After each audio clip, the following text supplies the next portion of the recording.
اس وقت D C میں تھا. کل بھی ان کی ملاقاتیں وغیرہ ہوئی. ہنا ربانی گھر کی میں تقریر بھی دیکھ رہا تھا مڈل ایسٹ انسٹیٹیوٹ میں انہوں نے کی. اس سے پہلے بلاول بھٹو جو ہیں وہ بھی کافی جسے کہتے ہیں زوردار اور جاندار طریقے سے بات کرتے رہے ہیں. اور آپ نے دیکھا ہوگا کہ انڈین سائیڈ جو ہے وہ کچھ وریڈ لگتی ہے. وہ کہتے ہیں کہ جی روس کے ساتھ بھی پاکستان کا معاہدہ ہو رہا ہے. آپ نے دیکھا ہوگا وہ اسٹیل مل یا غالباً کچھ انویسٹمنٹ کے لیے $2 بلین کا وہ ہوا اگریمنٹ. حالانکہ روس تاریخی طور پہ ہندوستان کا اتحادی رہا ہے اور ابھی بھی ہے. اور پھر اسی طرح سے آپ کو پتا ہے ایشین ڈیولپمنٹ بینک سے کوئی $800-900 ملین کا ایک پیکج تھا. وہ بھی انڈین ڈائریکٹر جو تھے انہوں نے اس کو ڈیلے کروایا. اس سے پہلے انہوں نے IMF کو خط لکھا, ورلڈ بینک کو لکھا, تینوں جگہوں سے. تو انٹرنیشنل فائنینشیل انسٹیٹیوشنز اور بہت سارے ممالک بھی جو ہیں وہ ہندوستان کے موقف کو نظر انداز کریں. اور وہاں پہ جو ڈیبیٹ چل رہی ہے کہ جی ہماری ڈپلومسی فیل ہو گئی ہے, جے شنکر ایک ناکام وزیر خارجہ ہیں ہندوستان کے. تو اس پوری تناظر میں یہ ڈپلومیٹک جو ایک نئی, کیونکہ میں بات لمبی کر رہا ہوں, اس کی وجہ آپ پوزیشن کریں, یہ ضروری ہے. یہ کوئی صرف سوال جواب نہیں ہے, یہ میرا اور آپ کا گفتگو بھی ہے.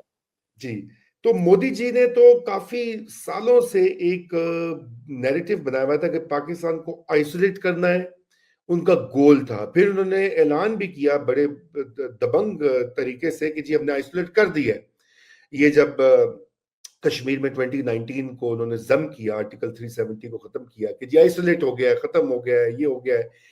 اس بار the tables seem to have turned, یعنی کہ 2025 میں ہم ہیں اور اب وہیں پہ رونا دھونا سٹارٹ ہوا ہے کہ جی ہم آئسولیٹ ہو گئے, ہم اتنی بڑی اکانومی, ہم اتنے اہم ہیں, ہم اتنے امپورٹنٹ ہیں اور دنیا ہمیں کیوں نظر انداز کر رہی ہے. پاکستان جس کو کہ آپ نے دیکھا وہ ٹرولز ہر وقت جو ہے وہ بدتمیزی اور بد زبانی کرتے ہیں کہ جی بھکاری ملک جو ہے وہ کیسے اس کی ڈپلومسی آگے ہوگی وغیرہ وغیرہ. So what's this the crisis of diplomacy, if I may say, جو ہندوستان کی طرف سے, اور کہاں پہ ہم ایج حاصل کر رہے ہیں, یہ ریئل ہے یا یہ چونکہ کمپیریٹیو ہے ہندوستان کے ساتھ تو اس لیے ہمیں بہت زیادہ لگ رہا ہے؟ جی یہ بہت سارے اور بہت اچھے سوالات ہیں. پہلی بات تو یہ ہے کہ دیکھیں, جو میں تھوڑا سا اس کو پاس کرتا ہوں, یہ جو ADB کا معاملہ ہو گیا, IMF کا معاملہ ہو گیا, اور اس کے بارے میں بھارت میں بہت ساری بات ہو رہی ہے. میں نے ٹویٹس بھی دیکھی ہیں کہ ہائے زنجیر زنی ہو رہی ہے کہ یہ کیسے ہو گیا. یہ اچھا, یہ بہت اچھی بات ہے رضا کہ یہ پیسے آ رہے ہیں, لیکن ہمیں اس کے اوپر جو ہے نا خوشی کے شادیانے بجانے کی ضرورت نہیں ہے, کیونکہ اس کی وجہ یہ ہے کہ یہ پیسے ہمارے پاس اس لیے آ رہے ہیں اور یہ پیسے ہم اس لیے لینے کے لیے گئے ہیں, یا ان پیسوں کی ہمیں اس لیے ضرورت ہے کیونکہ ہم اپنی معیشت کو اتنا بگاڑ دیا ہوا ہے کہ وہ جو ہے ہمیں بار بار جو ہے IMF کے پاس جانا پڑتا ہے, یا ADB کے پاس جانا پڑتا ہے, یا ورلڈ بینک کے پاس جانا پڑتا ہے. تو یہ اس کو ہم نے ایک صحیح تناظر میں ڈال کے دیکھنا. اور ہمارے پاس بہت سے معیشت دان ہیں جن کو پتا ہے کہ پاکستان کی معیشت جو ہے وہ مضبوط قدموں پر کیوں نہیں کھڑی ہو پاتی. یہ نہیں, آپ یہ نہ سوچیں, خیر میں آپ کو بتانے کی ضرورت نہیں ہے بیکاز آپ کو مجھ سے بہتر پتا ہے اس کے بارے میں, کہ وہ تمام چیزیں جو ہم کو کرنی ہیں وہ ایلیٹ کیپچر کی وجہ سے اور ایکسٹریکٹیو ایلیٹس کی وجہ سے اور ڈومیسٹک پولیٹکنگ کی وجہ سے وہ ہم اقدامات اٹھاتے نہیں ہیں جن کے اٹھائے بغیر ہم معیشت کو مضبوط جو ہے وہ قدموں پر کھڑا نہیں کر سکتے.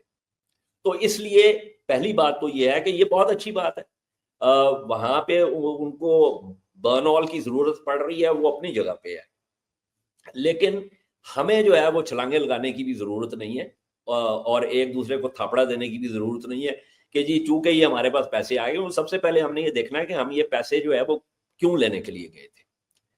بنیادی چیز یہ ہے کہ ہمیں اس قسم کے پیسوں کی ضرورت نہیں پڑنی چاہیے. That is the most important thing. ایک تو بات یہ ہوگی. دوسری بات جو ہے وہ یہ ہے کہ اگین میں جو اس وقت ایک عمومی جو تجزیہ ہے پاکستان میں اس کے خلاف جا رہا ہوں دوبارہ.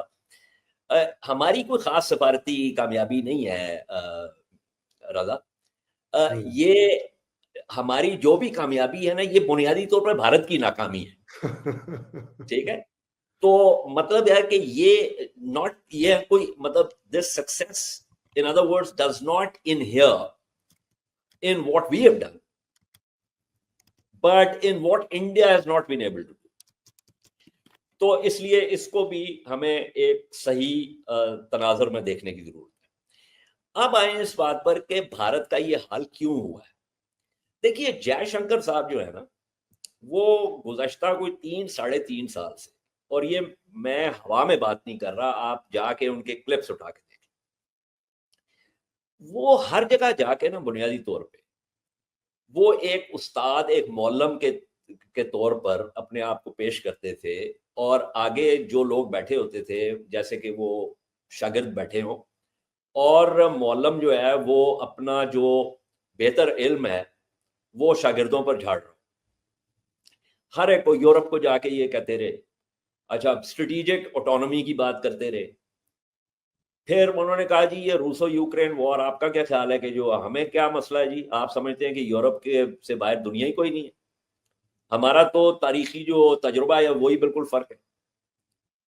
تو وہ اس قسم کی باتیں کر رہے تھے اور کرتے رہے, اور اس کا نتیجہ یہ نکلا کہ پھر لوگوں نے کہا کہ اچھا جی مطلب اگر آپ کو اتنی آٹونومی کی ضرورت ہے اور اگر آپ جو ہے وہ ایک سویلائزیشنل ریاست ہیں, تہذیبی ریاست ہیں, تو پھر آپ اپنے معاملات خود سنبھال لیں.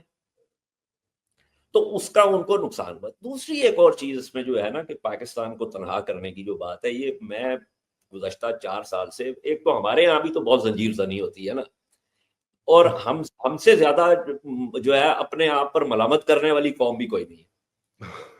تو میں عرصے سے یہ کہہ رہا ہوں بھائی پاکستان کو تنہا نہیں کیا جا سکتا, پاکستان تنہا نہیں ہے. ہم اپنا جو ہمارا جو پوٹینشل ہے ہم اس پر نہیں کھیل رہے, اس میں کوئی شک کی بات نہیں ہے. لیکن یہ کہنا کہ بھارت آپ کو تنہا کر سکتا ہو, I've written about it, I've given reasons, یہ نہیں مطلب کہ ایسے ہی ہوا میں بات کرتی. آپ کے ترکی کے ساتھ کیا تعلقات ہیں, آپ کے آذربائیجان کے ساتھ کیا تعلقات ہیں, آپ کے چین کے ساتھ کیا تعلقات ہیں, جو خلیجی ریاستیں ہیں ان کے ساتھ آپ کے کیا تعلقات ہیں, ملیشیا کے ساتھ آپ کے کیا تعلقات ہیں, یہ تمام چیزیں جو ہے یہ سامنے کی بات ہے. اور بھارت جو ہے وہ اس بات پر جو ہے وہ کہ ڈنکے بجا رہا تھا کہ جی ایک تو امریکہ کے ساتھ ہماری بہت قربت ہے, اور امریکہ نے جو ہے وہ ایشیا پیسیفک کو انڈو پیسیفک کر دیا, اور ہم جو ہے وہ یہاں پہ نیٹ سیکیورٹی پرووائڈرز بن گئے ہیں, اور ہم جو ہے وہ کوڈ کا بھی حصہ ہیں, اور جو یورپ بھی ہے وہ بھی ہماری بہت بڑی مارکیٹ کی طرف دیکھ رہا ہے, جو منڈی ہماری اتنی بڑی ہے. اور اس کے اندر کچھ حقیقتیں بھی ہیں, یہ نہیں کہ یہ کوئی صرف ہوائی باتیں تھی, اس میں کچھ حقیقتیں بھی ہیں.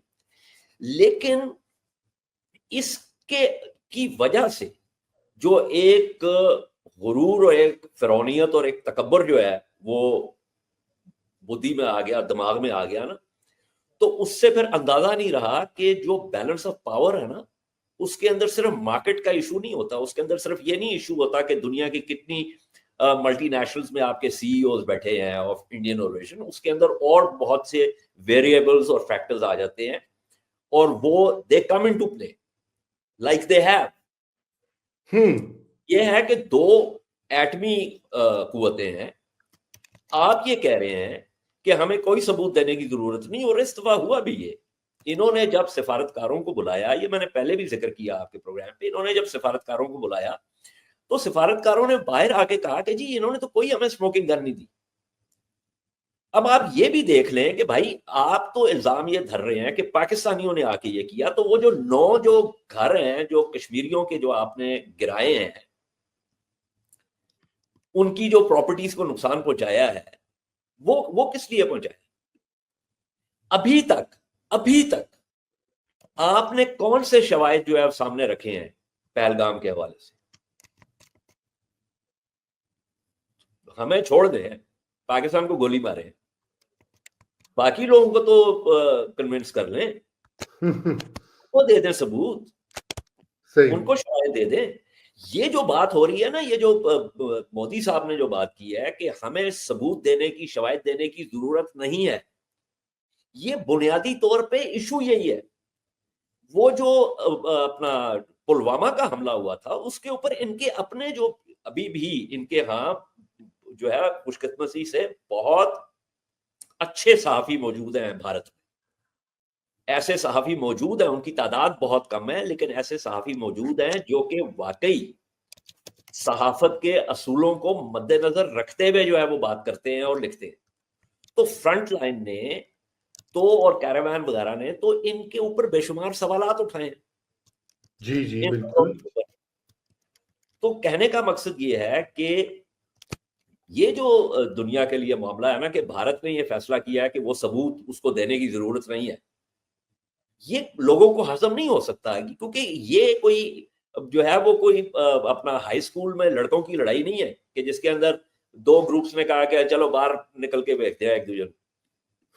یہ دو ایٹمی قوتوں کا معاملہ ہے, اور اس کے اندر صرف یہ دو ممالک نہیں ہیں, نیپال ہے, بھوٹان ہے, بنگلہ دیش ہے, سری لنکا ہے. یہ پورا جو لینڈ میس ہے, اس کی جو جیوگرافی ہے, اس کی جو ایکولوجی ہے, اس کے جو مطلب پورے کلائمیٹ ویدر پیٹرنز ہیں, وہ اس قسم کے ہیں کہ اگر یہ دو ملک بھیڑ جاتے ہیں تو اس کا وہ جو بےچارے باقی بیٹھے میں ہیں, جو نہ 3 میں ہے نہ 13 میں ہے, اس لڑائی کا حصہ بھی نہیں ہے, انہوں نے کیا قصور کیا بھائی؟ بالکل. لیکن بھارت کو کوئی نہیں, کیونکہ بھارت کا نیپال کے ساتھ جھگڑا, بھارت کا بھوٹان کو تو ویسے ہی پروٹیکٹوریٹ بنا کے رکھا ہوا ہے, بنگلہ دیش کے ساتھ جھگڑا, سری لنکا کے ساتھ جھگڑا, چین کے ساتھ جھگڑا. میں نے دس دے کوئی ایک ملک ہے جو اس ملک کے ساتھ متصل ہو جس کے ساتھ اس کا نہ جھگڑا ہو.